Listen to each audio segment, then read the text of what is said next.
Hey, how you doing? This is RJ. So today, I'm going to talk about entertainment as propaganda. And I know that if someone is just running across this video and has never heard me speak on such topics before, they're probably rolling their eyes and thinking, oh great, another conspiracy theorist. But today, I'm going to bring the receipts. Today, I'm going to give you a bunch of quotes, some of them from Congress itself, talking about entertainment as propaganda. And there's several reasons why this is quite appropriate to talk about right now. Part of that being the fact that you have Tenet Media, which has a whole bunch of supposedly right-wing conservative YouTube channels being caught up in the fact that they have been accepting money supposedly from Russia or from Russian agents through one individual who used to work for Russian media, which would be Lorne Chen. I'm not going to delve into the entire thing, but the fact that you have the possibility of people who are on the right or even slightly on the right being corrupted by foreign money in order to promote a political message, that just shows you that nobody is immune to this entire thing. If it is correct, if it is true, this is so pervasive that even smallish content creators, even though they might not know it, might be caught up in being part of a propaganda system. And if that is what is happening on the right, what do you think is happening on the left? And my whole point in stating that so emphatically is, for me, just driving home the fact that if I want to actually listen or read or watch anything that is without a government-sanctioned message, I gotta go indie all the way, like deep indie. And for me, it just drives that point right home.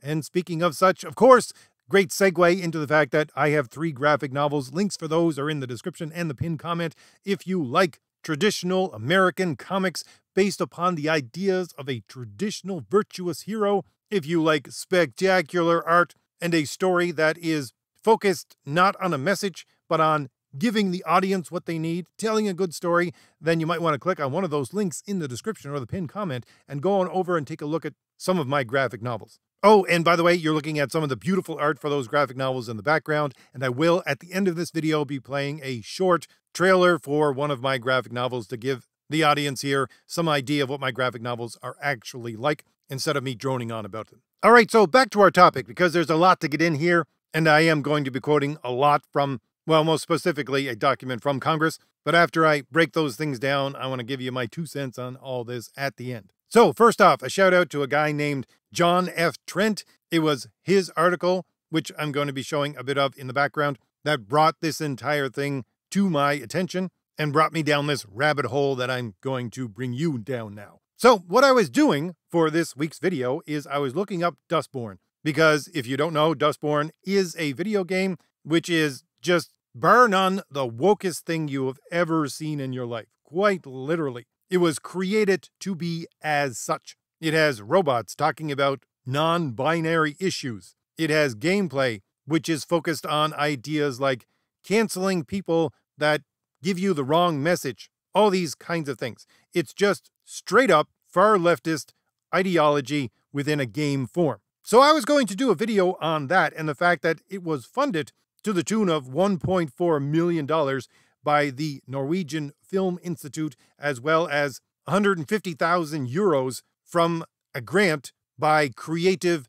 EU. And I may still do a video on that, but I ran across something else completely when delving into that issue. Now, I'm not going to talk about Dustborn itself. There's plenty of other videos out there. If you want to just type it into YouTube, you'll find out what I'm talking about. But the fact is, this is not a new thing, and it's not something which is confined simply to the European Union. No, apparently, back in 2021, the US government spent over $250,000 on a, what government documents call, counter-disinformation game. There's a document from the U.S. Embassy, the Hague Public Affairs section of the U.S. Department of State, and it is issued about the funding of this game. And it says as follows: digital games have proven to be an effective tool in building cognitive resistance to disinformation across diverse environments and cultural contexts. The U.S. Embassy in The Hague is accepting proposals for the development of a digital game that incorporates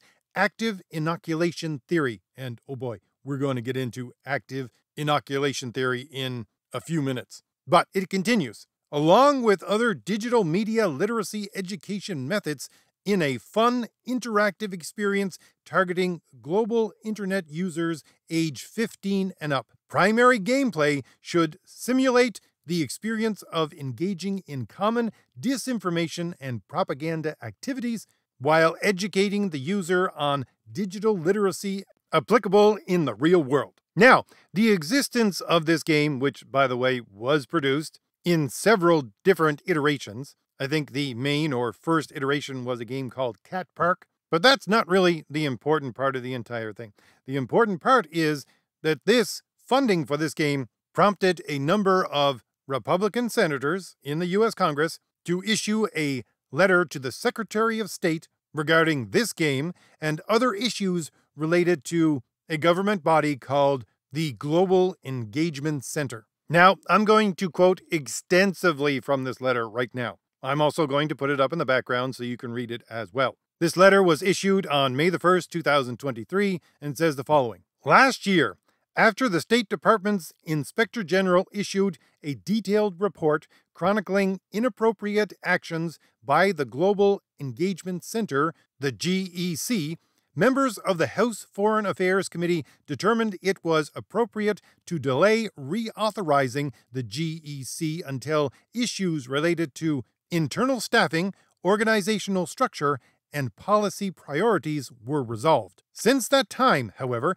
additional news has come to light that suggests the GEC continues to stray from its founding mission through its subsidizing censorship of free speech and disfavored opinions, particularly by established conservative media and individuals, through grants, partnerships, and awards to entities including the Global Disinformation Index, the Institute for Strategic Dialogue, the Atlantic Council's Digital Forensic Research Lab, and Moonshot CVE. The GEC also appears to take the official position that populism, whether at home or abroad, is an affront to democracy and the First Amendment rights of all Americans. For example, in 2021, the GEC spent $275,000 producing a counter-disinformation video game that programmed audiences to associate citizen critiques of government waste, fraud, and abuse with a social media disinformation campaign. In 2020, the GEC produced a similar counter-disinformation video game explicitly targeting political misinformation, apparently modeled off the U.S. 2020 presidential election cycle. In the above counter-disinformation video games, the GEC selected and supported the University of Cambridge Social Decision-Making Lab, whose recent disinformation research, and that's in quotes, includes 1. Targeting U.S. conservatives, 2. Targeting climate change deniers, 3. Targeting vaccine skeptics, 4. Targeting election deniers. The GEC provided support to the Global Disinformation Index, which created blacklists of U.S. domestic media voices to cripple U.S. citizen journalist advertising revenue. The GEC partners on disinformation with the Institute for Strategic Dialogue, whose other disinformation research includes advocacy for censoring 1.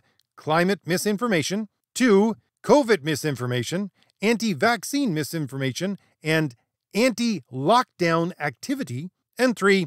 Abortion misinformation. And I'm breaking in right here, right now, because I'm reading this thing verbatim. I'm not going to stop reading it verbatim, which is probably going to get my entire video deranked severely. So you could help me out by sharing this video if you find any of this content actually worthwhile so that we can get the message out there about what is going on. But anyway, back to the document. It continues. The GEC partners on disinformation with the Atlantic Council's Digital Forensic Research Lab, which appears to have played a significant role in censorship of U.S. citizens during both the COVID-19 pandemic and the 2020 and 2022 U.S. elections. The GEC partners on disinformation with Moonshot CVE, which previously used its, in quotes, redirect method to automatically redirect U.S. citizens searching YouTube for right-wing political content to the channel of a left-wing anarchist instead. The Twitter files revealed GEC's potential role in censoring speech online, often under a flimsy pretense with thinly sourced evidence from non-credible sources. The GEC allegedly also pressured LinkedIn to join domestic censorship efforts. It also goes on to say, Congress originally authorized the GEC to support the development and dissemination of fact-based narratives and analysis to counter propaganda and disinformation directed at the United States and the United States allies and partner nations. While the GEC performs some unquestionably important work, it also provides social media companies with access to tech applications that, in quotes, detect and either knock down or flag malignant foreign influence activity, but according to the FBI, also might accidentally pick up U.S. people's information. The First Amendment of the U.S. Constitution prohibits government officials from censoring disfavored speech and viewpoints. Merely labeling speech misinformation or disinformation does not strip away First Amendment protections, and government officials may not circumvent the First Amendment by inducing, threatening, and/or colluding with private entities to suppress protected speech. In 2019, Richard Stengel, the very first head of the GEC after its 2016 founding, published an op-ed in the Washington Post calling for an effective end to the First Amendment. This fact calls into question not only the founder, but the founding vision of the GEC itself. Stengel went on to say in a televised interview, quote, "The basis of the First Amendment, the marketplace of ideas model, is actually not working. Marketplace of ideas is this notion that good ideas will drive out bad ideas. Well, it was kind of a mystical notion coming from Milton and John Stuart Mill, and that doesn't really happen anymore. I'm actually very sympathetic now to the US adopting some versions of hate speech laws in Europe." All right, so that's the end of my quoting of that document signed by 8 Republican US congressmen and issued to the US Department of State. Now, I think the entire thing is pretty self-explanatory, but I'll go over just a little bit of highlights for you before moving on to the next step in this entire thing. A government body set up in 2016 in order to combat propaganda is now doing what? It's pushing propaganda. And what exactly is this kind of propaganda? Where is it coming from? It's coming from a side of the aisle who does not want the First Amendment to actually be part of the Constitution anymore. And it's not just left versus right here. You notice all the things they talk about? They target not just conservative people and conservative-minded ideas, but a lot of ideas that will be held by centrist people, people who would see themselves as politically homeless, such ideas as doing your own research, people who don't like the ideas of the government locking down an entire, well, not just an entire country, but governments locking down the entire world. If you question that, if you're one of the people, even if you're not conservative, who question that, yeah, you're going to be targeted by this institution. And not only that, but it also says that populism must be targeted as well. And you'll notice it doesn't say right-wing populism, it says populism. Therefore, it could be right-wing, it could be left-wing populism. So if you take all those groups together, conservatives, people who don't like overreach of government bodies, and populists both on the right and the left, what do you got left? Well, you got left the Democratic Party. That's all you got left. And since it's quoting here from the founder of the institution itself, saying that, yeah, hate speech is not free speech, we should get rid of this mystical notion of free speech, it doesn't actually work, guess what that party wants to do? It wants to strip you of your First Amendment rights. And again, I have to stress the fact that it's not just right versus left here. It's the Democratic Party versus every other political stripe. One side is saying the First Amendment should no longer apply. The other side is saying you have a God-given right that no man and no government can take away from you to speak your mind. Just let that sink in for a minute. And then add to that entire thing the fact that this government-sanctioned body is giving out instructions and money so that it can create video games in order to do what? In order to sell the exact ideas that I just laid down for you. Now, let's leave that off for a second and go into one of the things it talked about in this letter. It's called inoculation theory. And as usual, I like to go to Wikipedia. Why? Because it's a very left-leaning source, so you get a very good idea of how the left defines this and other things simply by reading Wikipedia. So let's look at the Wikipedia page, and again, I'll give you that in the background, of inoculation theory. I'll read you a little bit about it.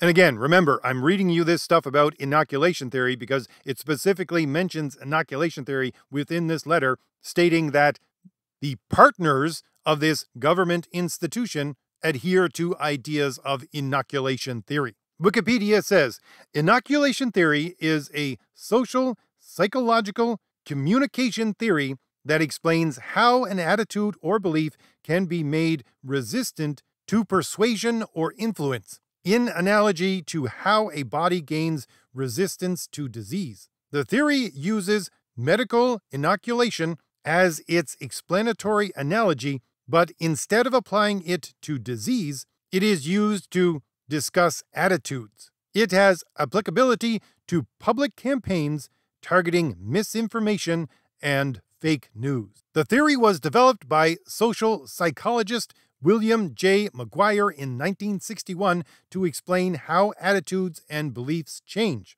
and more specifically, how to keep existing attitudes and beliefs consistent in the face of attempts to change them. Inoculation theory functions to confer resistance of counter-attitudinal influences from such sources as the media, advertising, interpersonal communication, and peer pressure. The theory posits that weak counter-arguments generate resistance within the receiver, enabling them to maintain their beliefs in the face of a future, stronger challenge. Following exposure to counter-arguments, that is to say, counter-arguments that have been paired with refutations, the receiver will then seek out supporting information to further strengthen their threatened position. The held attitude or belief becomes resistant to a stronger counterargument, hence the medical analogy of a vaccine. Inoculating messages can be on the same topic as the threatening message or on a similar topic. The effect of the inoculating message can be amplified by making the message of vested and immediate importance to the receiver. Post-inoculation talk can further spread inoculation effects to their social networks, and the act of talking to others can additionally strengthen resistance to attitude change. Therapeutic inoculation is a recent extension in which an inoculation message is presented to those without the targeted belief or attitude in place. Applied in this way, an inoculation message can both change an existing position and make that new position more resistant to future attacks. Now, when I started reading this entire thing, I said to myself, well, it starts off okay, because what they're talking about is really the same thing I'm doing right here. I'm giving you a message about something that is actually going on in order for you to understand that this is going on and to include it within your mindset as you think about things that you encounter within your life. But then it gets down to that last paragraph where it's saying, first of all, not only is this system applicable to defending a message that has already been implanted into your mind, but it can itself implant a message into your mind. Now let's pull on that thread a little bit more. If you go further down in the article, it talks about a new form of this inoculation theory, which is called pre-bunking. And it says the following: it is much more difficult to eliminate the influence or persuasion of misinformation once individuals have seen it, which is why debunking and fact-checking have failed in the past. Due to this, a phenomenon known as pre-bunking as introduced, I think it should say is introduced, was introduced, I'm not entirely sure, but I do believe it's a typo there. It continues, pre-bunking is a form of inoculation theory that aims to combat various kinds of manipulation and misinformation spread around the web. In recent years, misleading information and the permeation of such have become an increasingly prevalent issue. Standard inoculation theory aims to combat persuasion. Still, pre-bunking seeks to target misinformation by providing a harmless example of it. Exposure builds future resistance to similar misinformation. All right, so let's stop at this point and take a little stock here. Inoculation theory, in its inception, is how to defend your own ideas. If you want to continue to hold those ideas, you better be able to defend them. Inoculation theory exposes you to low-level arguments of challenge to your ideas so that you can then seek out higher-level arguments in order to defend your ideas. I got no problem with that. And when I boiled it down to that, I thought to myself, well, why in the world would you need this entire information structure to do that? Why don't you just teach people critical thinking? That would accomplish the entire thing that I just laid out. Well, the point is, they don't want you critically thinking. It's either that and or the fact that as you get more and more into the idea of inoculation theory, you understand that the people who came up with this and who promote it don't believe there's actual truth, because that's what critical thinking lays its foundation upon. That's what logic and reason in its original form is supposed to be based upon. There is a reality, there is a truth to things, and you're trying to find the truth to things. These people don't believe there is a truth to things. These people believe there are separate independent truths, and you might want to defend the truth that you cling to. That's it. Therefore, they extend it not only to giving you information about argumentation and how to argue, but also, as it said at the bottom of the first section I read, introducing new ideas so that you will then defend them, and then again here with pre-bunking as giving you ideas that you need to stay away from. Now, that may sound like a whole lot of me reading things into it, but let's get to another section. It's called Straw Man Fallacy, and it says the following. Due to the nature of attitudinal inoculation as a form of psychological manipulation, the counter-arguments used in the process do not necessarily need to be accurately representative of the opposing belief in order to trigger the inoculation effect. This is a form of straw man fallacy and can be effectively used to reinforce beliefs with less legitimate support. Okay, I've gotten to the end of all these quotes I'm going to give you, but let's look at that itself. What is it saying here? It's saying, guess what? A really good way in order to put inoculation theory out there is to use straw man fallacies. Because why? Because you don't need to have an accurate representation of what the other side is saying. You simply have to straw man them in order for this inoculation theory trigger to occur within the individual, which would be a panic about they're attacking my ideas, therefore I have to defend my ideas and find ways to defend my ideas. This is the reason why this is something which is a complete construction that is opposed to critical thinking. Again, my ideas at the first were, I'm reading this going, well, why don't they just teach people critical thinking? Why? Because they don't want you to critically think. Why? Because then they can use things like straw man. And again, says right here, this is a good thing to use. It doesn't want you to actually learn about the truth of the situation because they don't believe there's a truth to the situation. There's your truth and other people's truth, and you simply want to defend your truth. And again, let's point back to the original document from Congress that I was talking about, which references inoculation theory. What is that point? And the only point that they will allow, again, not just opposed to conservatives, but opposed to grassroots populists on both the right and the left, independent people who do their own research and are politically homeless. Again, all of those people are lumped together, and only the thoughts of the Democratic Party are what you actually need to be believing as true. If you believe any of these other ideas, then you need to be exposed via entertainment, again, because they're supporting the creation of things like video games in order to insert inoculation theory. So only the Democratic Party ideas are the ideas that you can hold as quote-unquote true. All the other ones are quote-unquote false, and they must trigger something within you, a automatic immune response to say, nope, these things are false. And if that isn't enough to convince you that entertainment is being used as propaganda, in order to shape your ideas and your thoughts and your speech because, well, guess what? You don't have free speech, not according to the people who create such things.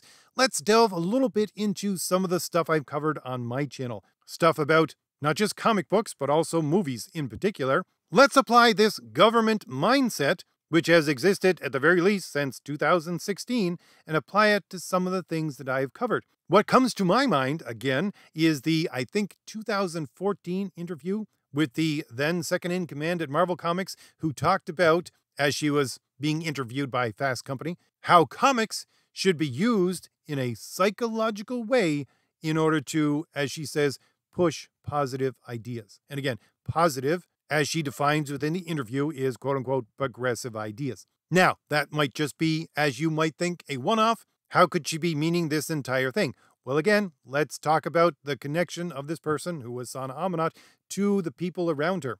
She was, and is connected to, Huma Abedin, who was, at that time, if I remember correctly, not only a member of Congress, but also the right-hand man of Hillary Clinton. Huma Abedin was the director of the Clinton Foundation and the director of Hillary Clinton's bid for the presidency. And this woman grew up with Sana Amanat. She calls her her sister.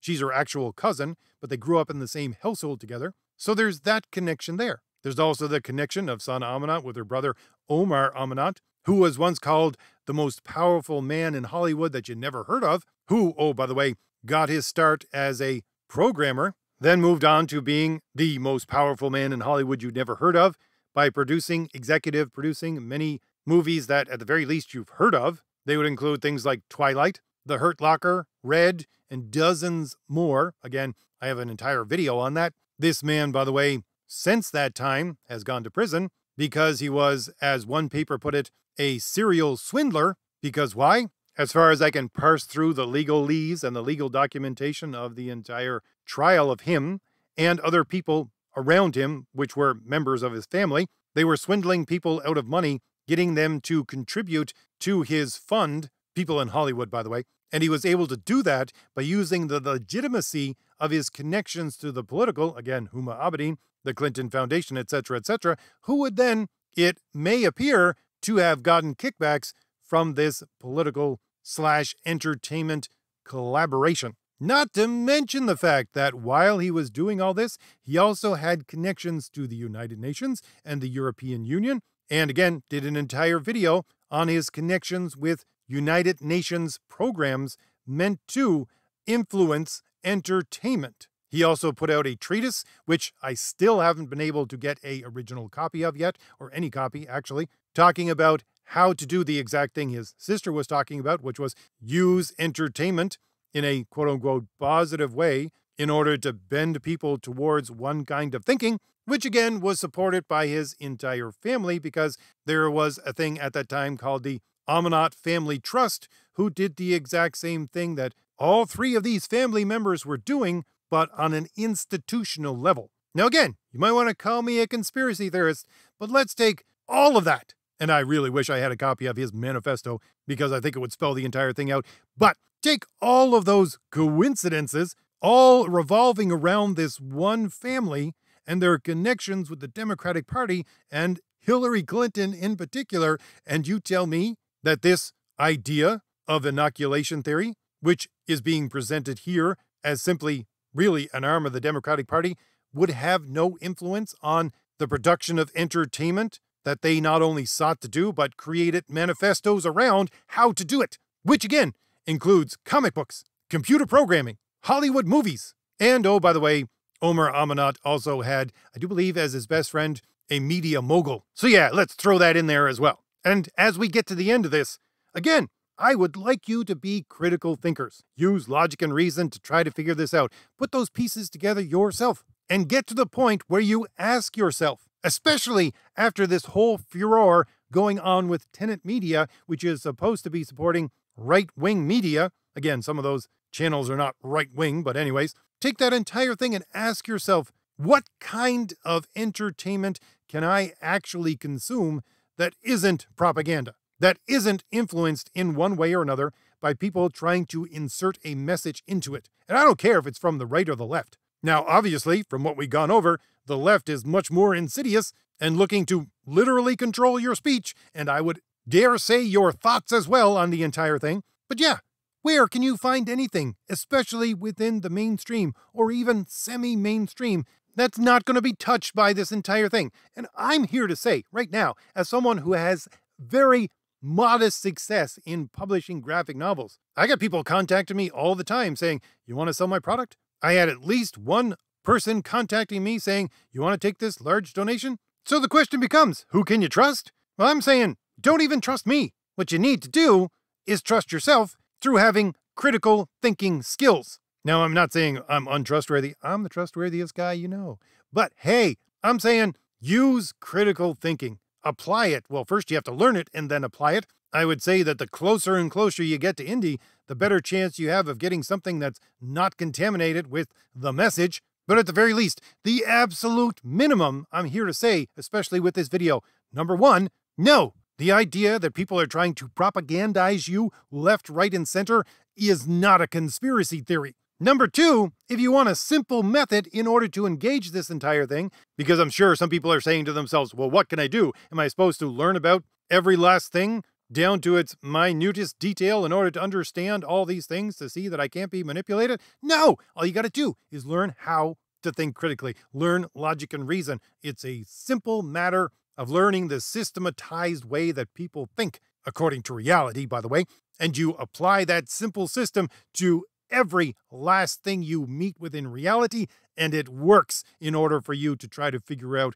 whether or not it's true or false. And number three, if you want any kind of motivation in order to do so, realize that on one side of the aisle, you have people wanting to strip you of your First Amendment rights, control your speech and your thoughts in order to support only the ideas of one political party. And on the other side, you have everyone else, the majority of which are saying, hey, guess what? You have a God-given right to speak your mind. And if that dichotomy doesn't give you any kind of motivation, then again, I don't know what will. So, if I've given you anything new to think about, hit like, hit the shield in the lower right-hand corner of your screen to subscribe, and leave me a comment. Tell me what you think about all this. And don't forget, there are 2 links in the description and the pinned comment for my 3 graphic novels, merit-based storytelling, traditional virtuous heroes, and some spectacular art, some of which you're looking at in the background right now. And again, I'll be playing a trailer, a very short trailer, for one of my graphic novels right after I finish speaking here, to give you some idea of what my graphic novels are like. All right, I'll leave it there. I'll see you later. Bye. An age ago, the beating heart of our people was a king who knew only victory. He wanted nothing more than an honorable death on the battlefield.